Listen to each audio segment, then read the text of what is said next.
starting the composition of the thumbnail sketch, just to get the volumes together. Basically have a gist of what we're going to draw. Okay, so now I'm filling the page up with lines. These are construction lines from the pencil's own weight. Now I'm going to thicken everything with the ruler to give that clarity to our drawings. We're going to have these prisms in perspective, correcting everything so it matches perspectives. We're going to draw the cone next. Freehand lines and into ruler.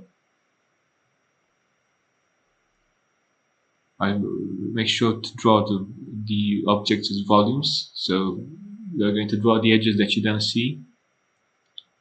Now I'm going to add the cast shadows for everything towards the right hand side. Adding the cast shadows right now, thickening the cast shadows so they look nice and thick, easy to read. Next up, we're going to thicken the volumes,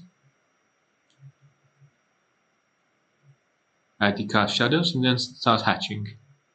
Hatching the shadows' faces. 2B pencil is simple hatching. Hatching the shadows' faces and the cast shadows. Cast shadows are darker. We're going to add a bit of a gradient for everything. Make sure everything looks correct in perspective. Adding reflections. Now I'm going to add a background, just to make sure the composition looks a bit better. This is a simple volumetric composition, but we need to make it look as good as possible. So adding a constant gradient for the shadowed faces and for the background. Adding a bit of a gradient for the reflections as well.